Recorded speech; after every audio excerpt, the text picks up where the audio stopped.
আসসালামু আলাইকুম রহমতুল্লাহ। আমি তৌহিদুল ইসলাম নীরব। সুপ্রিয় শিক্ষার্থী, আশা করি তোমরা সকলেই ভালো আছো। তোমাদের সবার দোয়ায় আমিও আলহামদুলিল্লাহ অনেক ভালো আছি।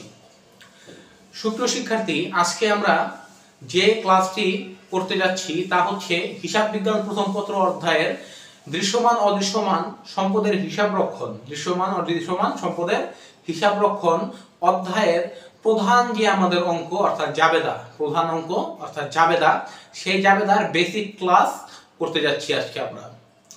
প্রিয় শিক্ষার্থী, ক্লাসের শুরুতে আমি তোমাদেরকে একটু বলে দিতে চাই, এই এই অধ্যায়ে তোমরা যদি শুধুমাত্র 5টা জাবেদা কমপ্লিট করো, শুধুমাত্র 5টা জাবেদা কমপ্লিট করো, তাহলেই কিন্তু তোমাদের এই জাবেদার বিষয়টা কমপ্লিট হয়ে যাবে। তাহলে তোমাদের এই জাবেদার বিষয়টা কমপ্লিট হয়ে যাবে। তোমাদের শুধুমাত্র সহজ 5টি জাবেদা জানতে হবে, শুধু সহজ 5টি জাবেদা জানতে হবে। সুপ্রিয় শিক্ষার্থী, আমরা ইন্ট্রো আর বেশি লম্বা না করে ক্লাসে প্রবেশ করব।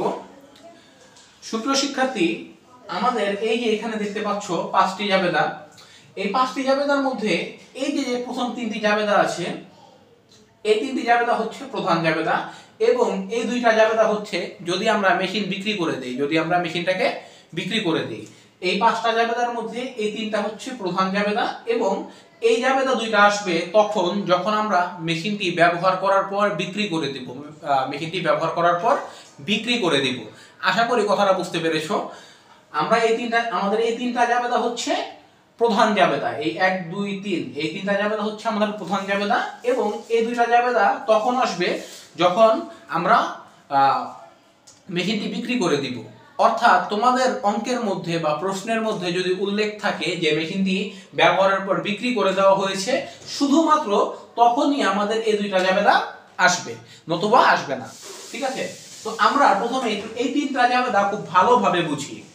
সুপ্রিয় শিক্ষার্থী, আমাদের প্রথম জাবেদাটা হচ্ছে আমরা যে আমাদের প্রতিষ্ঠানে মেশিনটা ক্রয় করি, আমরা যে আমাদের প্রতিষ্ঠানে মেশিনটা ক্রয় করি, সেই মেশিন ক্রয়ের জাবেদা, মেশিন ক্রয়ের জাবেদা, অর্থাৎ মেশিন হিসাব ডেবিট, ব্যাংক হিসাব ক্রেডিট, মেশিন হিসাব ডেবিট, ব্যাংক হিসাব ক্রেডিট। আমাদের এই প্রথম জাবেদাটা হচ্ছে আমাদের প্রতিষ্ঠানের জন্য আমরা যে মেশিনটা ক্রয় করি সেই মেশিন ক্রয়ের জাবেদা, মেশিন ক্রয়ের জাবেদা, মেশিন হিসাব ডেবিট, ব্যাংক হিসাব ক্রেডিট। এখন আপনারা অনেকে প্রশ্ন করতে পারেন যে স্যার, কেন এখানে ব্যাংক হিসাব ক্রেডিট হলো, কেন নগদান হিসাব ক্রেডিট হলো না? প্রিয় শিক্ষার্থী, আমি তোমাদের এক্ষেত্রে বলতে চাই যে মেশিনের মতো বড় বড় যে খরচগুলো আছে বা বড় বড় ইনভেস্টমেন্টের বেলায় কোম্পানি বা ব্যবসায় প্রতিষ্ঠান সাধারণত ব্যাংকের মাধ্যমে লেনদেন করে থাকে, ব্যাংকের মাধ্যমে লেনদেন করে থাকে।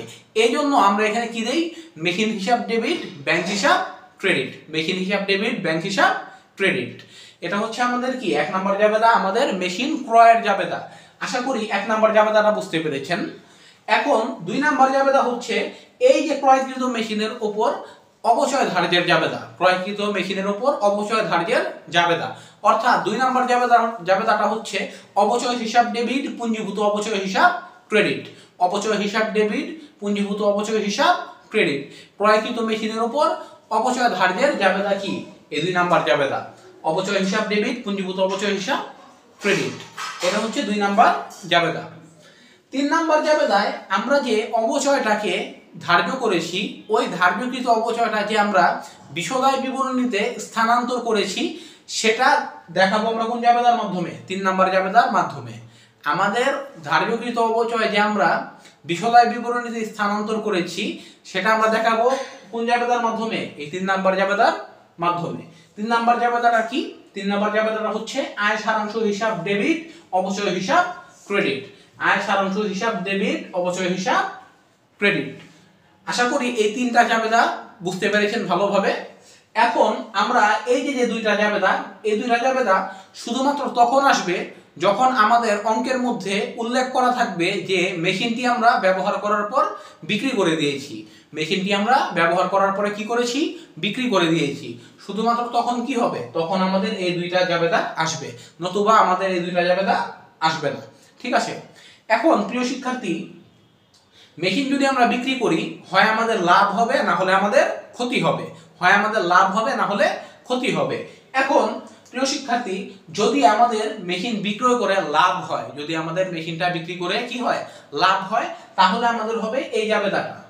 তখন আমাদের কি হবে, এই 4 নাম্বার জাবেদাটা হবে, যদি আমাদের মেশিন বিক্রি করে লাভ হয়। জাবেদাটা কি, নগদান হিসাব ডেবিট, পুঞ্জীভূত অবচয় হিসাব ডেবিট, মেশিন বিক্রয়জনিত লাভ হিসাব ক্রেডিট, মেশিন হিসাব ক্রেডিট। নগদান হিসাব ডেবিট, পুঞ্জীভূত অবচয় হিসাব ডেবিট, মেশিন বিক্রয়জনিত লাভ হিসাব ক্রেডিট, মেশিন হিসাব ক্রেডিট। কারণ এখানে যদি আমরা লাভ হলে আমাদের কি ক্রেডিট, লাভ হলে ক্রেডিট, কারণ যাবতীয় আয় কি ক্রেডিট, যাবতীয় আয় ক্রেডিট। ঠিক আছে, নগদান হিসাব ডেবিট, পুঞ্জীভূত অবচয় হিসাব ডেবিট, মেশিন বিক্রয়জনিত লাভ হিসাব ক্রেডিট, মেশিন হিসাব ক্রেডিট। এই হচ্ছে যদি আমাদের লাভ হয়, যদি আমাদের মেশিনটা বিক্রি করে লাভ হয়, তখন হবে কোন জাবেদা, এই 4 নাম্বার জাবেদা। আর প্রিয় শিক্ষার্থী, আমাদের যদি মেশিনটা বিক্রি করে ক্ষতি হয়, মেশিনটা বিক্রি করে আমাদের যদি কি হয়, ক্ষতি হয়, তখন আমাদের হবে এই 5 নাম্বার জাবেদা, এই 5 নাম্বার জাবেদা। অর্থাৎ সবকিছু একই থাকবে, শুধু এখানে হবে মেশিন বিক্রয়জনিত ক্ষতি হিসাব ডেবিট, মেশিন বিক্রয়জনিত ক্ষতি হিসাব ডেবিট, সবকিছু একই রকম থাকবে, কিন্তু এখানে কি হবে, শুধু মেশিন বিক্রয়জনিত ক্ষতি হিসাব ডেবিট, কারণ যাবতীয় খরচ বা যাবতীয় ব্যয় সবই কি ডেবিট। এখন এই জাবেদাটা আমরা একটু দেখি, সবই একই রকম থাকবে, নগদান হিসাব ডেবিট, পুঞ্জীভূত অবচয় হিসাব ডেবিট, মেশিন বিক্রয়জনিত ক্ষতি হিসাব ডেবিট, মেশিন হিসাব ক্রেডিট।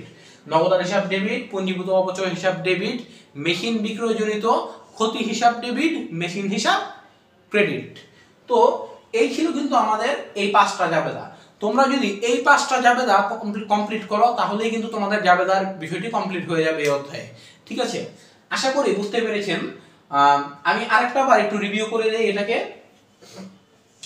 আমাদের এই 3টা জাবেদা হচ্ছে প্রিয় শিক্ষার্থী প্রধান জাবেদা।